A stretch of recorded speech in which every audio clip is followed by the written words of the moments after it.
Hello, कैसे हैं आप लोग। होप कि आप लोग अच्छे होंगे। मैं भी बहुत अच्छी हूँ। तो जो ये वीडियो मॉर्निंग में देख रहे हैं उनको गुड मॉर्निंग, और जो दोपहर में देख रहे हैं उन्हें गुड आफ्टरनून, और जो शाम को देख रहे हैं उन्हें गुड इवनिंग। ठीक है। तो हम लोग पहले एक वीडियो में मिल चुके हैं जिसमें मैंने फर्स्ट बुक कराई थी जिसका नाम है इंट्रोडक्शन टू डिसेबिलिटी। ये बुक है हमारी और इसका फर्स्ट यूनिट है अंडरस्टैंडिंग डिसेबिलिटी, जिसका 1.1 हम पिछली वीडियो में कर चुके हैं। मैंने आपको समझा दिया है historical development in understanding disability. आज हम बात करेंगे यूनिट 1 के सेकेंड पॉइंट की, यानी 1.2। तो आइए हम देखते हैं 1.2। ओके, सो हमारी जो सेकेंड पॉइंट है हमारा 1.2 यूनिट 1 का, जिसका नाम है emerging trends, concept and definition of impairment, disability and handicap and functioning. तो सबसे पहले मैं बात करूं इम्पेयरमेंट क्या है। क्षति, ठीक है, इसको हिंदी में बोलेंगे क्षति। मैं आप लोगों के लिए यहाँ लिख देती हूँ क्षति। डिसएबिलिटी अक्षमता, और हैंडीकैप विकलांग।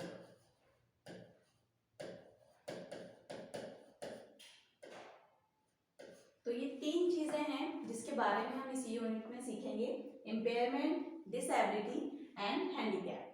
तो सबसे पहले यहाँ एक दे रखा है ICIDH।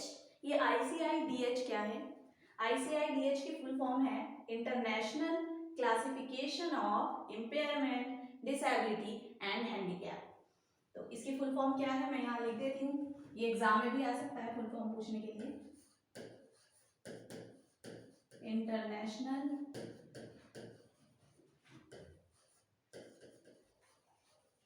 Classification of impairment,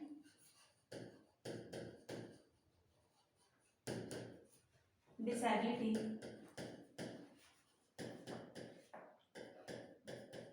and handicap. ठीक है, आप लोग आगे समझ लीजिएगा। तो इसकी फुल फॉर्म क्या है? International classification of impairment, disability and handicap. तो आज की जो हमारी यूनिट है वो 1.2, जिसका नाम है जिसमें क्या सीखेंगे हम, concept and definition of impairment, disability and handicap, क्षति, अक्षमता और विकलांगता। तो आइए शुरू करते हैं। ओके, तो सबसे पहले हम बात करेंगे इम्पेयरमेंट की। इम्पेयरमेंट यानी क्षति। तो इसका क्या मतलब है? According to the ICIDH, according to the international classification of impairment, disability and handicap, ये क्या कहता है कि इम्पेयरमेंट क्या है? Impairment is an any loss और abnormality of psychological, physiological structure और फंक्शन। ठीक है, तो इम्पेयरमेंट क्या है? हमारी बॉडी में किसी भी, या तो फिजिकली या फिर साइकोलॉजिकली या फिर हमारे किसी बॉडी स्ट्रक्चर में कोई कमी आ जाना, कोई क्षति हो जाना, या तो वो किसी बीमारी के कारण भी हो सकती है। एग्जाम्पल में मैं आपको बताना चाहूंगी, एक मिनट रुकिए, आगे का देखते हैं। Impairment is a damage to tissue due to disease और ट्रॉमा। किसी डिजीज के चलते, किसी बीमारी के कारण या किसी ट्रॉमा के कारण आपके अंदर जो क्षति हो जाती है उसको हम क्या बोलेंगे? इम्पेयरमेंट। ये किसी डिजीज के कारण भी हो सकता है। A person who has poor और no vision due to damage to retina, यानी एक इंसान है जिसकी अगर रेटिना में कोई प्रॉब्लम हो गई है तो उसकी वजह से, उस रेटिना में प्रॉब्लम होने की वजह से उसका विजन जो है ठीक नहीं है, उसको देखने में दिक्कत आ रही है। तो ये क्या है? इम्पेयरमेंट है, क्योंकि वो किससे हुआ? उसके रेटिना के कारण जो है उसकी रोशनी में फर्क आया, उसको देखने में दिक्कत हुई। तो हमारा इम्पेयरमेंट क्या है? क्षति हमारे किसी भी ऑर्गन में या किसी भी बॉडी पार्ट में जो होगी वो क्या है? हमारी इम्पेयरमेंट। जैसे कहीं आग लग गई और आपका हाथ जल गया, तो जो आपका हाथ जला है ये क्या है? इम्पेयरमेंट। ठीक है, तो ये हमारी क्षति हो गई है। तो आइए अब नेक्स्ट देख। ओके, तो अभी हमने बात की इम्पेयरमेंट की यानी क्षति की। अब हम बात करेंगे डिसएबिलिटी यानी अक्षमता। डिसएबिलिटी क्या है? हमारी क्षमता में कमी आ जाना, अक्षमता, वो काम जो मैं पहले करने में सक्षम थी, जो मैं काम कर पा रही थी, अब मेरे अंदर कुछ ऐसी चीज हो गई जिसकी वजह से मैं उस काम को नहीं कर सकती, तो वो क्या है हमारी अक्षमता। तो हमारी डिसेबिलिटी क्या है, अक्षमता। जो हमारी एबिलिटी थी वो अब एबिलिटी पहले जैसी नहीं रही, मैं हाँ वो काम कर सकती हूँ लेकिन उस तरह नहीं जिस तरह वो पहले होता था। तो क्या है ये हमारी अक्षमता। अक्षमता यानी डिसेबिलिटी। डिसेबिलिटी क्या है, एंड रिस्ट्रिक्शन और लैक ऑफ एबिलिटी, हमारी क्षमता में कमी आ जाना क्या कहलाएगी, डिसेबिलिटी।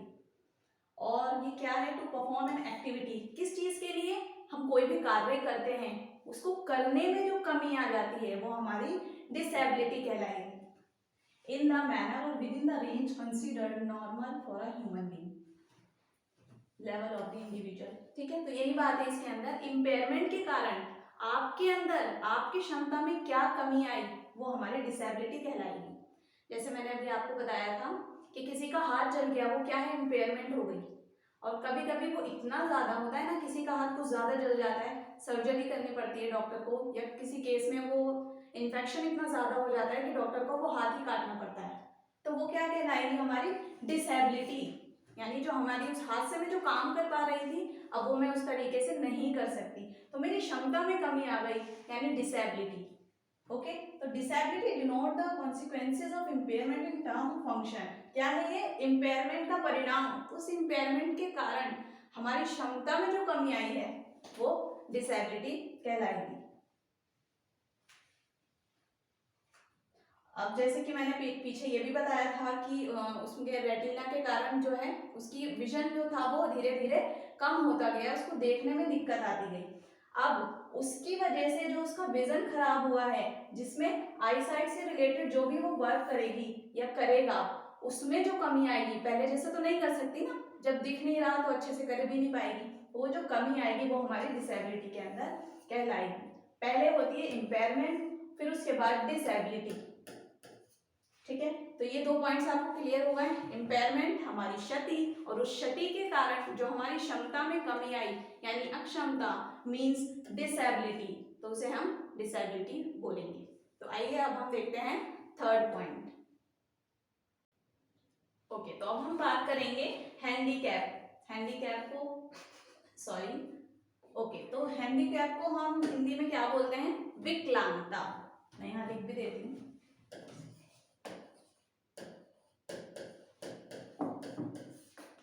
विकलांगता। तो हैंडीकैप क्या है, अकॉर्डिंग टू आईसीआईडीएस, आईसीआईडीएस क्या कहता है, handicap is a disadvantage for an individual resulting from an impairment और डिसेबिलिटी। आपकी इम्पेयरमेंट और आपकी डिसेबिलिटी के कारण आप जिस काम को करने में सक्षम नहीं है वो क्या कहलाएगा, हैंडीकैप। जैसे एक एग्जांपल हम लेंगे, आजकल सब लोग फोन बहुत चलाते हैं, आज फोन इतना जरूरी हो गया है, कोई कहीं भी जाए तो फोन अपना अपने साथ लेके जाता है। अगर किसी दिन आप ऑफिस गए और आपका फोन आपके पास नहीं है तो आप कुछ नहीं कर सकते, ना किसी को कॉल कर सकते, ना किसी को मैसेज। तो उस टाइम में हम क्या बोलते हैं, आई एम फीलिंग हैंडीकैप, यानी मैं वो काम नहीं कर सकता क्योंकि मेरे पास वो चीज नहीं है। तो हैंडीकैप भी यही है, आपकी इम्पेयरमेंट और आपकी डिसेबिलिटी के कारण जो आपकी काम करने में, कोई एक्टिविटी करने में दिक्कत आई है वो हमारी कहलाएगी हैंडीकैप। विच लिमिट, जो क्या लिमिटेशन आ जाती है उसकी वजह से हमारे किसी भी कार्य को करने में। अब यहाँ पे देखिए तीन चीजें दे रखी हैं, इम्पेयरमेंट, डिसेबिलिटी एंड हैंडीकैप। तो इम्पेयरमेंट क्या है, एबनॉर्मलिटीज ऑफ बॉडी स्ट्रक्चर, हमारे बॉडी स्ट्रक्चर में जो कमी आई है या किसी डिजीज के कारण या किसी एक्सीडेंट से, स्ट्रक्चर, ऑर्गन और अपीयरेंस एंड सिस्टम फंक्शनिंग, मतलब फंक्शनिंग में कोई दिक्कत आई है या फिर हमारे किसी बॉडी स्ट्रक्चर में या हमारे ऑर्गन में जो क्षति हुई है उसको क्या बोलेंगे, इम्पेयरमेंट। ये क्या किस लेवल पे होती है, ये ऑर्गन लेवल पे होती है और टिश्यू लेवल पे, ये चीज आप याद रखिएगा। उसके बाद डिसेबिलिटी, इस इम्पेयरमेंट के कारण जो आपको लिमिटेशन आई, जैसे कि उसका हाथ जल गया, वो इन्फेक्शन इतना ज्यादा बढ़ गया कि डॉक्टर को उसका हाथ काटना पड़ा, तो वो क्या कहलाएगी आपकी डिसेबिलिटी। और जब हाथ कटा तो जो हाथ से वो काम कर पा रहा था, जो उसका फंक्शन था वो क्या हो गया, उसमें लिमिटेशन आ गई और वो क्या एबिलिटी जो थी उसकी अब वो पहले जैसी नहीं रही, उसकी क्षमता में कमी आ जाना यानी अक्षमता, और उसकी परफॉर्मेंस में और एक्टिविटीज में कमी आ जाना। ठीक है, और उसके बाद डिसेबिलिटी के बाद हैंडीकैप। अब इस कमी के कारण आप जो कार्य नहीं कर पा रहे हैं, अगर आपको जिसका हाथ नहीं है हम उसे क्लास में बिठा रहे हैं तो वो बच्चा लिख नहीं पाएगा, उस टाइम नहीं लिख पा रहा तो वो क्या है हैंडीकैप, उस टाइम पे वो क्या है handicap. Disadvantage resulting from impairment and disability, impairment और डिसेबिलिटी के कारण जो उसको डिसएडवांटेज है किसी भी एक्टिविटी को करने का वो क्या कहलाएगा हैंडीकैप।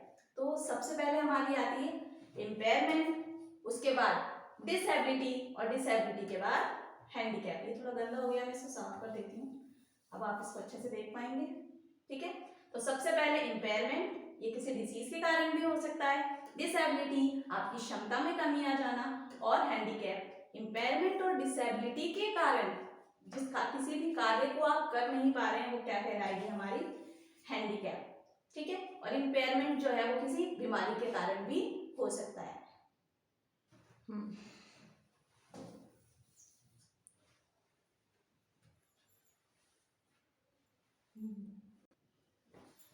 तो अब हम बात करेंगे, अभी मैंने आपको एग्जांपल दिया, एक दूसरा एग्जांपल हम ले लेते हैं। जैसे कोई बच्चा HI है, हियरिंग इम्पेयर्ड है, उसकी जो ये डिसेबिलिटी है वो बर्थ से नहीं है, जन्म के दौरान नहीं हुई थी, उसके कान में कुछ दिक्कत हुई पहले, ठीक है, कान में थोड़ा दर्द शुरू हुआ, या उसके जो हमारे ईयर के अंदर की नर्व्स होती हैं उसमें कुछ दिक्कत हुई, तो वो क्या है इम्पेयरमेंट हुई। उस टाइम पे उसको सुनने में दिक्कत नहीं थी, इम्पेयरमेंट हुई, लेकिन वो धीरे धीरे बढ़ती चली गई, और बढ़ने के बाद उसके कान से सुनाई देना कम हो गया, तो वो क्या थी, वो क्या बन गई उसकी डिसेबिलिटी, यानी उसकी एबिलिटी जो सुनने की एबिलिटी थी वो कम हो गई या खत्म हो गई, तो वो क्या कहलाएगी डिसेबिलिटी। और सुनने की वजह से जब वो स्कूल गया, टीचर उसको पढ़ा रही है लेकिन वो सुन नहीं पा रहा, तो वो क्या है उसकी उस टाइम वो क्या है हैंडीकैप। तो इसके लिए हम क्या कर सकते हैं, डिसेबिलिटी को दूर करने के लिए, हैंडीकैप को दूर करने के लिए हम क्या कर सकते हैं, या तो इम्पेयरमेंट के टाइम पे ही हम लोग उसका अच्छे से ट्रीटमेंट करवाएंगे जिससे उसकी जो क्षति है वो वहीं पे रुक जाए, और अगर नहीं रुकती है तो हम क्या करेंगे, उसको हियरिंग एड देंगे, कान की मशीन देंगे, जिससे उसकी जो डिसेबिलिटी हुई है उसको हम पहले की तरह तो नहीं कर सकते, लेकिन हाँ उसको इतना सक्षम बना सकते हैं कि वो उस चीज को समझ पाए और कर पाए।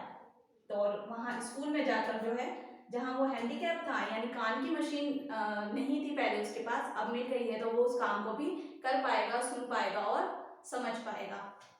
आइए एक दूसरा एग्जाम्पल भी हम देख लेते हैं।